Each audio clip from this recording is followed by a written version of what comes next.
Hello class. तो हम लोग डेफिनेशन ऑफ योगा पढ़ रहे थे, डिफरेंट डेफिनेशन ऑफ योगा। योग की अलग अलग परिभाषाएं पढ़ रहे थे, डेफिनेशन पढ़ रहे थे। उसी को कंटिन्यू करते हुए हम लोग आज पढ़ेंगे उसके आगे की डेफिनेशन। तो हम लोगों ने पिछली क्लास में दो तीन डेफिनेशन पढ़ी थी। पहली पढ़ी थी अथ योगा अनुशासन, योग से चित्त वृत्ति निरोधा, चित्त की वृत्तियों का निरोध ही योग है। महर्षि पतंजलि पहले अध्याय या पहले पाद के दूसरे श्लोक में कहते हैं योग से चित्त वृत्ति निरोधा, यानी चित्त की, यानी जो आपका मेमोरी है, जो आपकी मेमोरी है उसमें जो मेमोरी में जो थॉट्स आते रहते हैं, तो जो विचार आते रहते हैं, जो कोई चीज़ देख के हमारे अंदर तमाम तरह के जो ख्याल आते हैं, वो एक तरह की वृत्तियाँ हैं। उन वृत्तियों का रुक जाना, उनका सदा के लिए निरोध कर देना, रोक देना ही योग है। तो चित्त की वृत्तियों का निरोध, चित्त की वृत्तियों को रोक देना ही योग है। ये हम लोगों ने पिछले क्लास में समझा था। फिर था योग समाधि। महर्षि व्यास ने बताया है योग क्या है, समाधि है। योग समाधि से समाधि तक की यात्रा है। जहाँ योग है मतलब ये वहाँ पे समाधि, जहाँ योग शब्द लिखा है वहाँ पे मतलब समाधि लिखा हुआ है, जहाँ समाधि लिखा है वहाँ योग लिखा हुआ है। मतलब योग का उद्देश्य क्या है, समाधि। समाधि कैसे प्राप्त होगा, जो हम एक रास्ता बताया गया है। अलग अलग मार्ग हैं, भक्ति योग, ज्ञान योग, कर्म योग, लय योग, राजयोग, और लय योग, बहुत सारे योग बताए गए हैं। उनमें से आपका सबका अंतिम लक्ष्य जो है वो समाधि है, और वो सब योग के रास्ते हैं। तो और आगे हम परिभाषाएं पढ़ते हैं। तो आज हम देखते हैं इन सांख्य शास्त्र, यानी इसी का जो दूसरा, जिसको थ्योरेटिकल पार्ट कहते हैं, योग दर्शन का सांख्य दर्शन, इसका पेयर में नाम लिया जाता है, सांख्य योग दर्शन या योग सांख्य दर्शन। तो सांख्य दर्शन में योग की क्या परिभाषा दी गई है। सांख्य दर्शन, in Sankhya Shastra the definition of yoga is given as follow. Sankhya Shastra में योग की परिभाषा इस प्रकार दी गई है। क्या, किस प्रकार दी गई है। पुरुष प्रकृतियोग योगेपि योग इत्यवधीयते। अर्थात क्या बता रहा है, that is establish suppression of consciousness separated in the two and becoming stable into the form of consciousness is yoga। अर्थात चेतना का पृथक्करण स्थापित करना, यानी चेतना का अलग स्थापित करना, अर्थात दोनों को अलग अलग करके स्थिर हो जाना। पुरुष और प्रकृति, यानी चेतना और प्रकृति का अलग अलग हो जाना। अभी क्या है, पुरुष और प्रकृति एक है।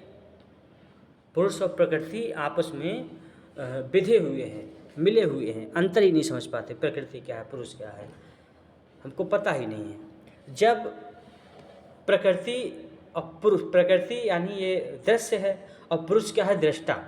जब वो दृष्टा अपने स्वरूप में स्थित हो जाएगा, खुद को पहचान लेगा, खुद को जान जाएगा, सेल्फ रियलाइजेशन हो जाएगा, तो यानी प्रकृति अलग हो जाएगी, पुरुष अलग हो जाएगा, अर्थात दोनों का अलग अलग करके स्थिर हो जाना चेतना के रूप में ही योग है। चेतना का पृथक्करण हो जाना, पुरुष का कॉन्शियसनेस का अलग हो जाना ही, प्रकृति से अलग हो जाना ही योग है। वो अपने आप में सेपरेट हो जाएगी।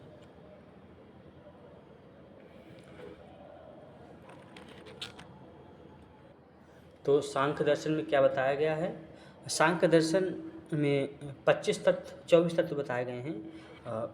प्रकृति अलग है, पुरुष अलग है। प्रकृति का अलग अलग पार्ट है, हमारी इंद्रियां हैं, हमारे मन, बुद्धि, चित्त, अहंकार, ये सब प्रकृति का पार्ट है। पुरुष अलग है।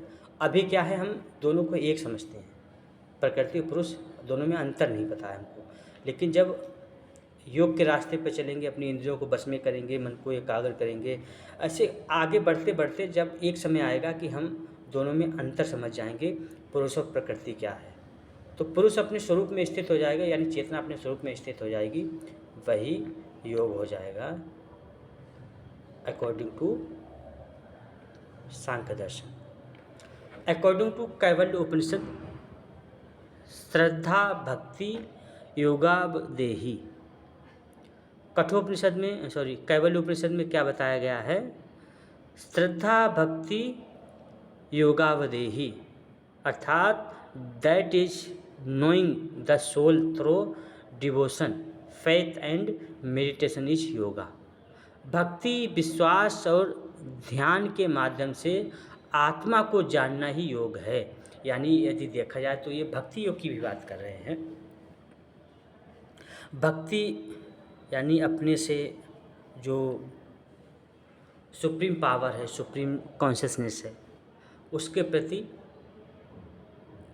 उससे बंध जाना, उससे जुड़ जाना, उस पर पूरा विश्वास रखना और ध्यान के माध्यम से आत्मा को जानना, ईश्वर में विश्वास रखते हुए, अपने से परम सत्ता में विश्वास रखते हुए, ध्यान करते हुए, भक्ति भाव करते हुए ध्यान करना, मेडिटेशन करना, मेडिटेशन के माध्यम से आत्मा को जानना ही योग है।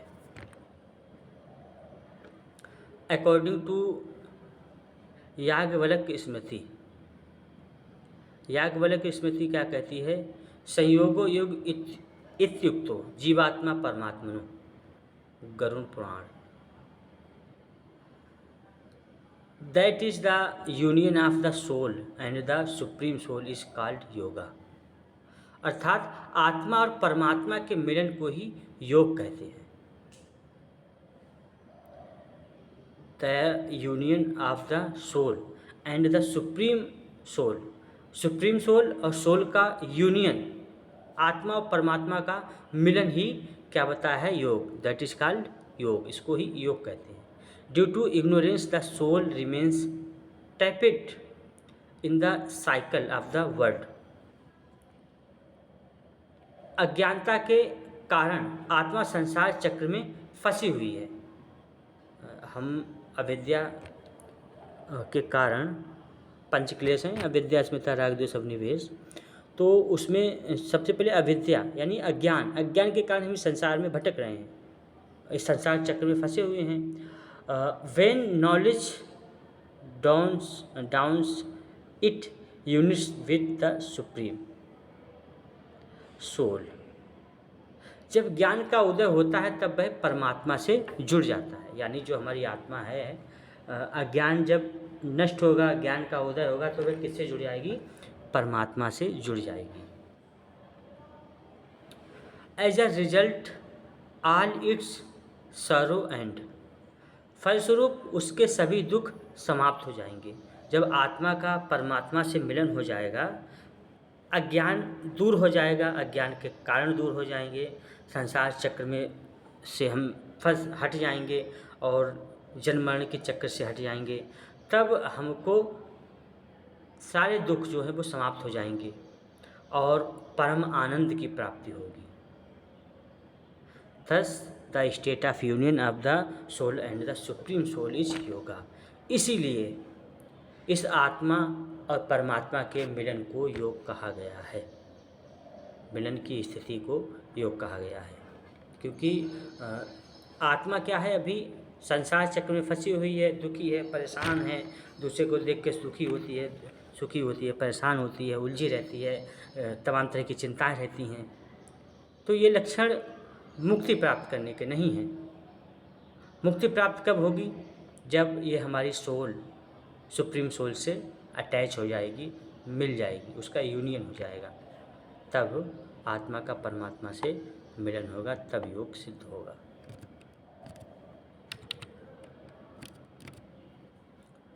अकॉर्डिंग टू लिंग पुराण, लिंग पुराण में क्या कहा गया? योग निरोधो वृत्तेस्तु चित्तस्य द्विज सत्यमा सत्यम, योग निरोधो व्यक्तेषु चित्तस्य द्विज सत्यम। लिंग पुराण क्या बोल रहा है? That is the control of all tendency of the mind, it's complete elimination is yoga. अर्थात मन की समस्त वृत्तियों का निरोध, उनका पूर्ण उन्मूलन ही योग है। जैसा कि हमने पहली डेफिनेशन में पढ़ा था, योगस्य चित्तवृत्ति निरोधा, यानी चित्त क्या है, वो योग क्या है, चित्त की वृत्तियों का निरोध, रुक जाना ही। अब यहाँ पे वही बात, मन को योग निरोध वृत्तेषु चित्तस्य द्विजसुत्तमम्, यानी योग क्या है, योग क्या है, जो चित्त की वृत्तियाँ हैं उनको रोक देना, उनका निरोध कर देना, उनका पूर्णतः उन्मूलन कर देना ही योग है, उनको पूरी तरह से त्याग देना ही योग है। only then the ultimate salvation is Brahma is attained, तभी परम मोक्ष यानी ब्रह्म की प्राप्ति होती है। उसके बाद क्या होगी, परम ब्रह्म यानी परमेश्वर की प्राप्ति होगी, ईश्वर की प्राप्ति होगी, मोक्ष की प्राप्ति होगी। ठीक है, जब हमारी वृत्तियाँ शांत हो जाएंगी, जो उथल पुथल दिमाग में चलती रहती है, जो कल की चिंता, भविष्य की चिंता, वर्तमान की चिंता, बोध की चिंता, यहाँ जाना है, वहाँ जाना है, कैसे क्या होगा, ये सारी चीज़ें, सारी वृत्तियाँ समाप्त हो जाती हैं एक समय के बाद।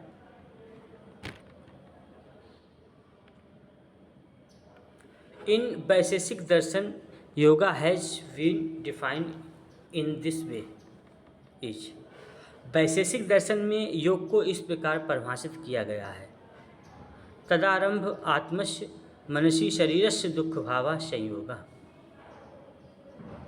That is when the mind is stable in the soul. जब मन आत्मा में स्थिर हो जाता है, जब मन आत्मा में स्थिर हो जाता है, वही क्या हो जाता है, योग। वैशेषिक दर्शन में क्या बताया गया है, तदारंभ आत्मस्य मनसी शरीरस्य, जब आत्मा मन सहित शरीर में, मन और आत्मा, जब मन आत्मा में स्थिर हो जाता है, सारे दुख समाप्त हो जाते हैं, तभी क्या होता है, योग होता है।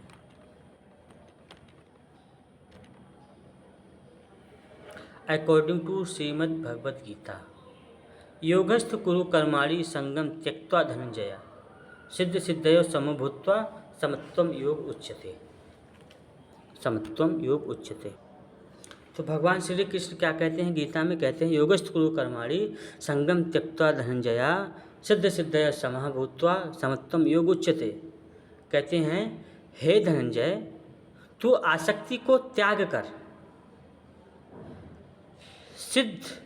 सिद्धि और असिद्धि में समान बुद्धि वाला बन, समभाव होकर योग में स्थित हो,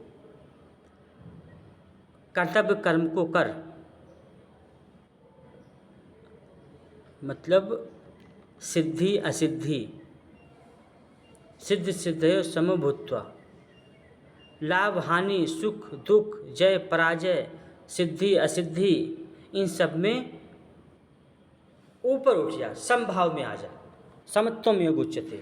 मतलब दुख में ना दुखी होना है, सुख में ना सुखी होना है, ना ज़्यादा चिंता करनी है, ना ज़्यादा, सारी आसक्तियों को त्याग कर योग में स्थित होकर, हे अर्जुन, आसक्ति छोड़कर सफलता या विफलता के प्रति तटस्थ होकर कर्मों को कर। मन की यह स्थिरता योग जानी जाती है। यानी मन क्या है, पूरी तरह से जब स्थिर हो जाता है, स्टेबल हो जाता है, जब इसकी सारी अब खुद की इच्छाएं समाप्त हो जाती हैं, तब क्या कहलाता है, योग कहलाता है। किसी भी कर्म में, किसी भी कर्म के फल में, किसी भी देश काल घटना परिस्थिति, अंतःकरण वहीकरण आदि प्रकृत वस्तुओं में तेरी आसक्ति ना हो, तभी तू निर्लिप्त पूर्वक कर्म कर सकता है। यानी किसी भी चीज़ में, कोई भी वस्तु हो, चाहे वो भौतिक हो अभौतिक हो, किसी भी तरह की कोई भी वस्तु हो, उन वस्तुओं में लिप्त ना हो, उन वस्तुओं में आसक्त ना हो, अटैचमेंट ना हो, तब क्या होगा, तब कर्मयोग होगा। तभी संभाव पैदा होगा तेरे अंदर, नहीं तो तू कहीं ज़्यादा आकर्षित होगा, जो चीज़ें तुझे अच्छी लगती हैं तो आकर्षित होगा, जो अच्छी नहीं लगती हैं तो उनकी तरफ डिटैचमेंट होगा तेरे अंदर, और ये स्थिति योग की स्थिति नहीं हो पाएगी। योग की स्थिति क्या है? समत्वम योग उच्यते, जब संभाव में आ जाओगे तब योग प्रारंभ होगा। इसलिए कहा गया है योगस्तु गुरु कर्माणि संगम तत्वा धनंजया सिद्ध श्रद्धया समभूत्वा समत्वम योग उच्यते। That is being stable in yoga, renouncing the fruit of action and doing the deeds with an equal। अर्थात योग में स्थित होकर कर्मों के फल को त्याग कर समभाव से कर्म करना, सिद्धि और असिद्धि में ऊपर उठकर, न सिद्धि में खुद को अहंकार लाना है, न सिद्धि में परेशान होना, इन सारी समस्याओं से ऊपर उठकर समभाव में ही रहना योग है। आगे और पतंजलि योग भगवद गीता में परिभाषा दी गई है, बुद्धि युक्तो जहाति ही उभय सुकृत दुष्कृते तस्मात् दोगा युजस्व योगः कर्मसु कौशलम। योगः कर्मसु कौशलम, तो क्या बोला? बुद्धि युक्त यानी समबुद्धि युक्त पुरुष पुण्य और पाप दोनों को इसी लोक में त्याग देता है। यानी जो समबुद्धि, पहले समबुद्धि की बात की, फिर क्या है? बुद्धि युक्त जहाति उभय सुकृत दुष्कृते, अर्थात समबुद्धि युक्त पुरुष पुण्य और पाप को दोनों को इसी लोक में त्याग देता है, उनसे मुक्त हो जाता है। इससे तू समरूप योग में लग जा। समत्वम रूप योग ही कर्मों में कुशलता है, अर्थात कर्म बंधन से छूटने का उपाय है।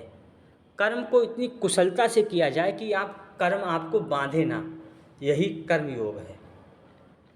कर्म को इतनी कुशलता के साथ किया जाए, योगः कर्मसु कौशलम, इतनी कौशल के साथ, कुशलता के साथ किया जाए कि उस कर्म में आप बंधे नहीं, वही क्या हो जाएगा? योगः कर्मसु कौशलम। कर्म की कुशलता का नाम ही योग है। हम लोग क्या हैं? सभी लोग कोई भी कर्म करते हैं उसमें बंधे रहते हैं। खाना खाएंगे तो पेट भरेगा, इसमें स्वाद कैसा है, उसमें नमक कम है, मीठा ज़्यादा है, ऐसा है वैसा है, इन सारी चीज़ों में उलझे रहते हैं। उलझे रहते हैं तो उसी तरह से परिणाम आते हैं और हम उसमें बंधे रहते हैं। ठीक है, तो यही हमारे बंधन का कारण है। That is efficiency in action is called yoga. कर्मों में कुशलता को ही योग कहा गया है। और efficiency in action means that we should do our action in such a way that they do not become a reason for bondage। कर्मों में कुशलता का अर्थ है कि हम अपना कार्य करें, कर्म इस प्रकार करें कि वे बंधन का कारण ना बने, उनमें बॉन्डेज ना हो, बंधे नहीं हम। परफॉर्मिंग अपर आउटलाइंस विदाउट अटैचमेंट इन कर्मयोग। अपने कर्म को आसक्ति रहित करें। आसक्ति रहित यदि हम कोई कर्म करते हैं तब वह क्या होगा? कर्म योग होगा।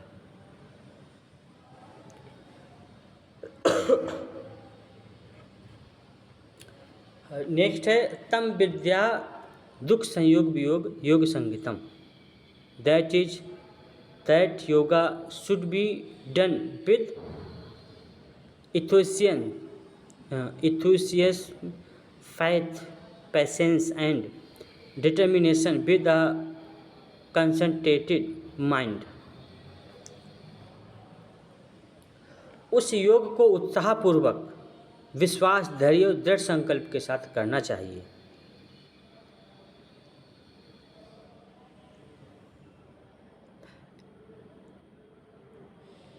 That which is free from the association of this sorrowful world is yoga। जो इस दुखमय संसार के संयोग से मुक्त है वही योग है। जो हमको इस दुखमय संसार से मुक्त कर दे वही योग है, वही रास्ता योग है। ठीक है। महर्षि Aurobindo, according to Maharishi Aurobindo, attaining God without losing one's self is yoga according to, okay okay, next दूसरा आ गया था। तो महर्षि अरविंद ने क्या बताया है, बिना प्राण गवाए ईश्वर की प्राप्ति ही योग है। Without losing one self is yoga, यानी बिना प्राण गवाए ईश्वर को प्राप्त कर लेना ही योग है। According to Swami Vivekananda, the study an ancient era text is yoga. Vivekananda के अनुसार प्राचीन ग्रंथों का अध्ययन ही योग है। प्राचीन ग्रंथों का अध्ययन ही योग बताया है महर्षि स्वामी विवेकानंद ने। According to Guru Gorakhnath Sahib, Guru Granth Sahib, doing work with selfless spirit is the truth religion and this is the real yoga. Guru Granth Sahib के अनुसार निस्वार्थ भाव से काम करना ही सच्चा धर्म है और यही असली योग है। निस्वार्थ भाव से, यानी कोई स्वार्थ ना हो, कोई अटैचमेंट ना हो किसी भी तरह का किसी भी चीज़ में, तो वही क्या है, योग कहलाएगा। Raghav has said in his book Gorakhnath and his era, the union of Shiva and Shakti is called yoga. Rangeya Raghav ने अपनी किताब गोरखनाथ और उनका युग में कहा है कि शिव और शक्ति के मिलन को ही योग कहते हैं। शिव और शक्ति, अगर हम शरीर में बात करें तो शक्ति यानी कुंडलिनी शक्ति हमारी मूलाधार चक्र के पास रहती है। और शिव कहाँ बताए गए हैं, शिव हमारे मस्तिष्क में बताए गए हैं, सहस्त्रार्थ में बताए गए हैं। जब कुंडलिनी शक्ति ऊपर सहस्त्रार्थ में जाके मिलती है तभी व्यक्ति समाधि मोक्ष की प्राप्ति कर पाता है। तो यही क्या बताया गया है, यही योग बताया गया है। कौन सा योग बताया गया है, समाधि योग बताया गया है, यानी शिव और शक्ति का मिलन ही योग कहा गया है। In Yoga Vashishtha has been defined in such a way that the name of the technique to cross the ocean of the world is yoga। योग वशिष्ठ में योग को इस तरह परिभाषित किया गया है कि संसार रूपी सागर को पार करने की तकनीक का नाम ही योग है। यानी जो हमको इस संसार सागर से पार कर दे, संसार के मोह माया के बंधनों से पार कर दे, वही क्या है, वही तकनीक ही योग है। Maharshi Vashishtha says that through yoga a man experience his true nature of satchit ananda. Maharshi Vashishtha कहते हैं कि योग के माध्यम से मनुष्य अपने सच्चे स्वरूप सत चित और आनंद का अनुभव करता है। सत्य भी वही है, चित भी वही है, आनंद भी वही है।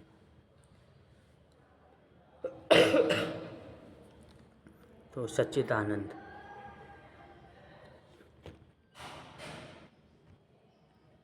तो ये आपकी परिभाषाएं यहाँ पे कंप्लीट होती हैं, जो भी तमाम तरह की परिभाषाएं हम लोगों ने पढ़ी थी। अब हम लोग पढ़ेंगे आगे ज्ञान योग। ठीक है, ज्ञान योग पढ़ेंगे। ज्ञान योग क्या है, इस पे आज थोड़ी चर्चा कर लेते हैं। अगली क्लास में हम इसको विस्तार से पढ़ेंगे। We have already explain this early that whatever is the path of a sadhak in the field of yoga, that is whatever means he adopts and uses the name of his sadhana is according to them। हमने पहले ही बताया है कि योग के क्षेत्र में साधक का जो भी रास्ता है, यानी वह जो भी तरीके अपनाता है, उसकी साधना का नाम भी उसी के अनुसार होता है।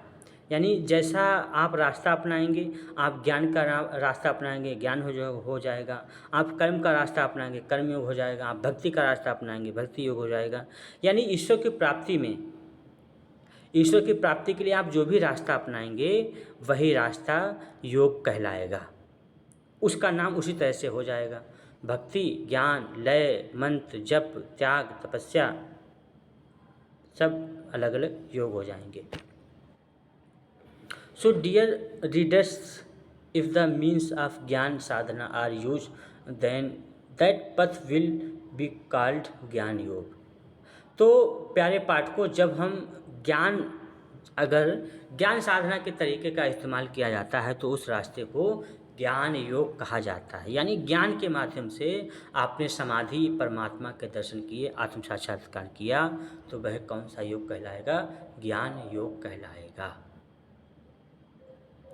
ज्ञान yoga is that Sadhana in which the highest state is attend through the path of knowledge. ज्ञान योग वह साधना है जिसमें ज्ञान के रास्ते से सबसे ऊंची अवस्था पाई जाती है। ज्ञान के माध्यम से सबसे ऊंची अवस्था प्राप्त करते हैं तो वह क्या कहलाती है? ज्ञान योग कहलाता है। ज्ञान योग वह रास्ता है जिसमें ज्ञान के रास्ते से सबसे ऊंची अवस्था यानी परमात्म दर्शन प्राप्त होते हैं।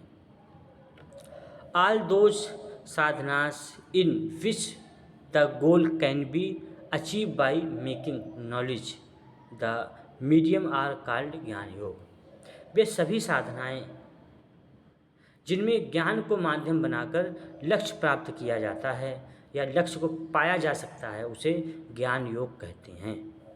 जरूरी नहीं जो यहाँ पे लिखा है वही हो, इसके अलावा भी जिस भी रास्ते से जो ज्ञान प्राप्त कर सके आप परम सत्ता को प्राप्त कर लें, वही क्या कहलाएगा? ज्ञान योग कहलाएगा। इन श्रीमद् भगवद गीता ज्ञान योग इज कॉल्ड सांख्य योग। भगवद गीता में ज्ञान योग को सांख्य योग कहा गया है।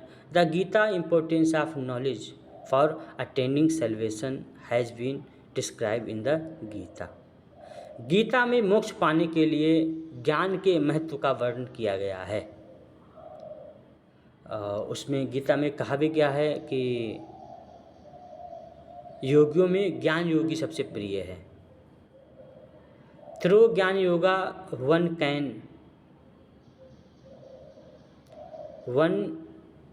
Can have a vision of ब्रह्म। ज्ञान के जरिए ब्रह्म के दर्शन हो सकते हैं। This is the final and highest stage of knowledge. यह ज्ञान की आखिरी और सबसे ऊंची अवस्था है। ज्ञान के जरिए ब्रह्म के दर्शन हो सकते हैं, यह ज्ञान की सबसे आखिरी और सबसे ऊंची अवस्था है। Due to which the feeling of aham brahmasmi starts awakening in the seeker. जिसमें साधक में अहम ब्रह्मास्मि यानी मैं ही ब्रह्म हूँ का भाव जागने लगता है, वही रास्ता क्या है? ज्ञान योग का रास्ता है, वही ज्ञान योग है। According to Jnana yoga Brahma is the only truth. ज्ञान योग के अनुसार ब्रह्म ही एकमात्र सत्य है। बिल्कुल यही बात है। Apart from Brahman no one else has any importance in this world. Brahman के अलावा इस दुनिया में किसी और का कोई महत्व नहीं है। हम सब उसी के छाया हैं, उसी के अंश हैं। According to Jnana yoga the real form of the soul is Brahma. ज्ञान योग के अनुसार आत्मा का असली रूप ब्रह्म ही है। यानी जो हमारी आत्मा है उसका असली रूप क्या है? ब्रह्म है। हम उस ब्रह्म के ही अलग अलग रूप हैं। हमारी आत्मा है परम ब्रह्म परमात्मा में, जिसको परम ब्रह्म बोलते हैं, परम ब्रह्म परमात्मा में विलीन हो जाती है। लेकिन वो मरने के बाद होती है। यदि हम जीते जी आत्म साक्षात्कार करके ईश्वर की प्राप्ति कर लेते हैं, ब्रह्म के दर्शन कर लेते हैं, तो वही योग हो जाता है। ठीक है क्लास? ओके, आज की क्लास को हम लोग यहीं पर रोकते हैं। अगली क्लास में हम और चर्चा करेंगे।